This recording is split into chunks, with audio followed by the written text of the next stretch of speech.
Your PAN will become invalid if you have not linked it with Aadhaar before 31st March 2023. अगर आपका pan inoperative हो जाता है तो उसके कॉन्सिक्वेंसेस क्या हो सकते हैं? आप इनकम टैक्स रिटर्न फाइल नहीं कर पाओगे, कोई आपका इनकम टैक्स रिफंड अटका हुआ है तो वो भी प्रोसेस नहीं होगा, रिफंड नहीं मिलेगा। बैंक में आपको अकाउंट ओपन करना है, लोन अप्लाई करना है, XYZ किसी भी जगह पे बेसिक डॉक्यूमेंट में सबसे पहले everybody ask for the PAN card. 1 अप्रैल 2023 से अगर आपने पैन आधार से लिंक नहीं किया तो आपका पैन इनऑपरेटिव हो जाएगा। इनकम टैक्स डिपार्टमेंट ने ड्यू डेट दी है पैन को आधार से लिंक करने के लिए 31 मार्च 2023।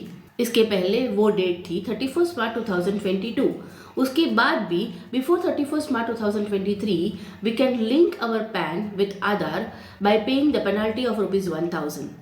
आइए देखते हैं क्या प्रोसीजर है for the payment of penalty for linking Aadhaar with PAN before 31 March 2023।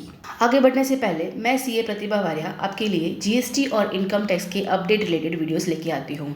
अगर आपको कुछ डाउट है तो मुझे आप कमेंट सेक्शन में पूछ सकते हैं। अगर आपको मेरी वीडियो अच्छी लगती है तो प्लीज़ इसे लाइक कीजिए, शेयर कीजिए और मेरे चैनल को सब्सक्राइब कीजिए, इससे मुझे मोटिवेशन मिलता है। पैन कार्ड को आधार से लिंक करने के लिए आपको इनकम टैक्स की ई-फाइलिंग वेबसाइट पे जाना होगा। उसका URL है www.incometax.gov.in। उसके होम पेज पे क्विक लिंक के अंदर आपको ऑप्शन मिलेगा लिंक आधार, आपको उस पर क्लिक करना है। अब आपको यहाँ पे आपका पैन और आधार नंबर एंटर करना है। पैन और आधार नंबर एंटर करने के बाद आपके सामने ये स्क्रीन आएगा जिसमें लिखा हुआ है कि payment detail not found for this pan, जिसमें बोल रहा है कि आपको 1000 रुपीज़ का पेमेंट करना है, पेनल्टी पे करना है और which should be under the challan minor head 500 on NSDL portal. So आपको ये पेमेंट करते वक्त ध्यान रखना है, एक बार पेमेंट हो गया उसके 4-5 डेज के बाद आधार पैन लिंकिंग का रिक्वेस्ट यहाँ पे आपको सबमिट करना है। तो क्लिक ऑन कंटिन्यू टू पे थ्रू ई-पे टैक्स। ओके, अब आपके सामने पेनल्टी पे करने के लिए, टैक्स पे करने के लिए ये पेज ओपन हो गया है, जिसमें अगर आपका अकाउंट इन बैंक्स में है और आप ये पेमेंट इन बैंक्स के थ्रू कर रहे हैं तो आपको यहाँ पे सिलेक्ट करना है। इसका बेनिफिट ये होगा कि इन बैंक्स के थ्रू अगर आप पेमेंट करते हैं तो आप सेम डे पैन और आधार लिंक का रिक्वेस्ट डाल सकते हैं। लेकिन अगर आप इन बैंक के थ्रू पेमेंट नहीं करते हैं तो आपको नीचे दी गई हुई लिंक पे क्लिक करना है। और इसमें क्या होगा, अगर आप इन बैंक्स के थ्रू पेमेंट कर रहे हैं तो आप आफ्टर 4-5 डेज आधार पैन का लिंक रिक्वेस्ट डाल सकते हैं। तो 1 बाय 1 हम दोनों ही स्टेप्स देखेंगे। दूसरा डिफरेंस मैं बता देती हूँ, अगर आप ये जो ऑथोराइज बैंक से उसके थ्रू पेमेंट करते हैं तो आपका पेमेंट इसी साइट से हो जाएगा। लेकिन अगर आप इन ऑथोराइज बैंक के अलावा किसी और बैंक से पेमेंट करते हैं तो आपको ये NSDL साइट पे लेके जाएगा और वहाँ से आपका ये पेमेंट होगा। दोनों का प्रोसेस थोड़ा पेमेंट का डिफरेंट हो जाएगा। चलिए देखते हैं 1 by 1 what will be the procedure. सबसे पहले लेते हैं जो ऑथोराइज्ड बैंक है उनके थ्रू अगर आप पेमेंट करते हैं तो what will be the process. जैसे मैंने बोला कि अगर आप ऑथोराइज्ड बैंक से पेमेंट कर रहे हैं, जो यहाँ पे दी गई है, उन ऑथोराइज्ड बैंक से पेमेंट कर रहे हैं तो आपको यहाँ पे क्लिक करना है दिस बैंक्स।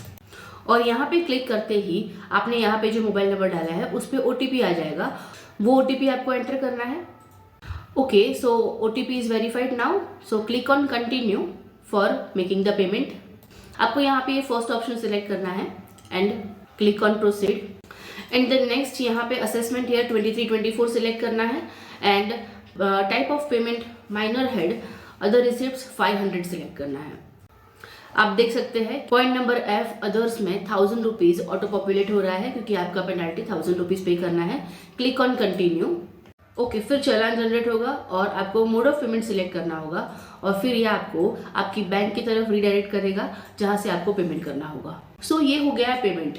अब क्योंकि आपने जो बैंक ऑथोराइज्ड है उनके थ्रू पेमेंट किया है, आप इमीडिएटली पैन लिंकिंग विद आधार का रिक्वेस्ट डाल सकते हैं। यहाँ पे आप 2 तरीके से ये रिक्वेस्ट कर सकते हैं। फर्स्ट प्री लॉगिन या दूसरा हो सकता है लॉगिन करने के बाद। पहले हम लोग देखते हैं लॉगिन करने के बाद हम ये रिक्वेस्ट कैसे डाल सकते हैं। लॉगिन करने के बाद डैशबोर्ड पे आपको यहाँ पे एक ऑप्शन मिलेगा लिंक आधार टू पैन, उस पर आपको क्लिक करना है। या फिर आप यहाँ प्रोफाइल में जाके अपने पर्सनल डिटेल्स में लिंक आधार पे क्लिक कर सकते हैं। क्योंकि आप लॉगिन करने के बाद इसको लिंक कर रहे हैं, आपका पैन नंबर यहाँ पे ऑटो पॉपुलेट होगा और सिर्फ आपको अपने यहाँ पे आधार नंबर एंटर करना है। लेकिन अगर आप लॉगिन करने से पहले या विदाउट लॉगिन लिंक करना चाहते हो तो फिर भी आप उसको लिंक कर सकते हैं। विदाउट लॉगिन आपको डैशबोर्ड पे लॉगिन नहीं करना है। आपके ई फाइलिंग पोर्टल के होम पेज पे आपको लिंक आधार का जो ऑप्शन दिख रहा है उस पर क्लिक करना है। फिर आपका पैन और आधार नंबर एंटर करना है और वैलिडेट पे क्लिक करना है। आपको फिर नेम एज पर आधार और मोबाइल नंबर एंटर करना है जो आधार कार्ड में आपका ऑलरेडी रजिस्टर्ड है। फिर यहाँ पे अकॉर्डिंगली आपको सिलेक्ट करना है I have only year of birth in Aadhaar card और I agree to validate my Aadhaar details. अगर ये आपका सिर्फ आधार कार्ड में ईयर ऑफ बर्थ है तो आपको ये सिलेक्ट करना है। अगर पूरा डेट ऑफ बर्थ है, डेट, मंथ और ईयर, मतलब ये पूरा डेट ऑफ बर्थ है, तो आपको ये सिलेक्ट नहीं करना है। And then click on link Aadhaar. Link Aadhaar पे क्लिक करते ही आपके सामने मोबाइल ओटीपी के लिए स्क्रीन आ जाएगा जिसमें आपको मोबाइल पे जो ओटीपी आया है वो डालना है और देन क्लिक ऑन वैलिडेट। और ये ओटीपी 15 मिनट्स के लिए वैलिड रहेगा।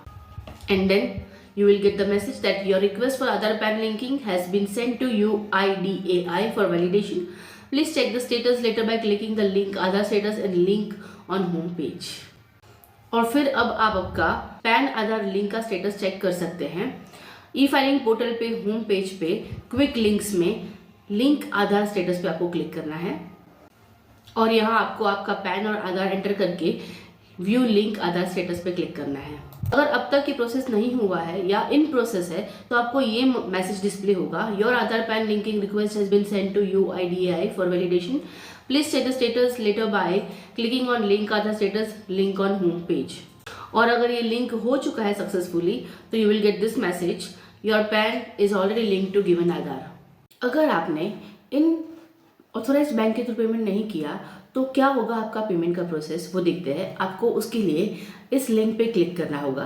वो आपको NSDL पोर्टल पे लेके जाएगा जहाँ पे आपको नॉन TDS TCS सिलेक्ट करना है। यहाँ पे आपको प्रोसीड पे क्लिक करना है।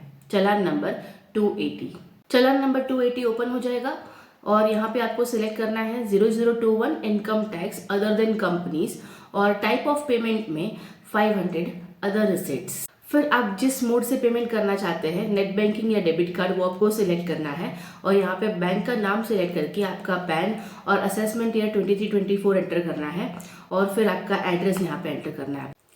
एड्रेस में भी आपके लिए डिस्ट्रिक्ट और स्टेट और पिन कोड कंपलसरी रहेगा। Email ID, mobile number optional है, आप चाहो तो डाल सकते हो। कैप्चा डाल के आप प्रोसीड पे क्लिक करेंगे तो आपको ये पेमेंट के लिए रीडायरेक्ट करेगा और उसके बाद क्योंकि आपने ये ऑप्शन से NSDL साइट पे जाके पेमेंट किया है, आप आपका request for linking the pan with Aadhaar 4-5 days के बाद डाल सकते हैं। जो प्रोसेस ऑलरेडी हमने देख लिया है कि how to link PAN with Aadhaar after making the payment. अगर आपका पैन इनऑपरेटिव हो जाता है तो उसके कॉन्सिक्वेंसेस क्या हो सकते हैं। इनकम टैक्स एक्ट की अगर बात करें तो आप इनकम टैक्स रिटर्न फाइल नहीं कर पाओगे। अगर आपका कोई रिटर्न पेंडिंग है तो वो आगे प्रोसेस नहीं होगा। अगर आपका कोई डिफेक्टिव रिटर्न प्रोसेस करना है तो वो भी पॉसिबल नहीं होगा। कोई आपका इनकम टैक्स रिफंड अटका हुआ है तो वो भी प्रोसेस नहीं होगा, रिफंड नहीं मिलेगा।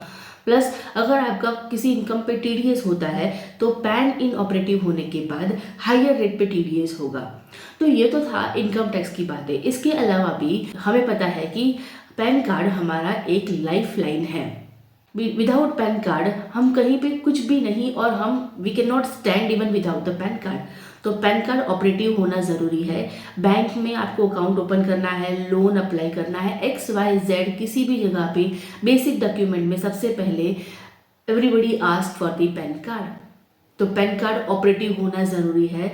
सो फर्स्ट ऑफ ऑल आप चेक कर लीजिए आपका पैन कार्ड आधार कार्ड से लिंक है कि नहीं है। अगर लिंक नहीं है तो फिर भी 31 मार्च 2023 से पहले इसे लिंक करवा दीजिए।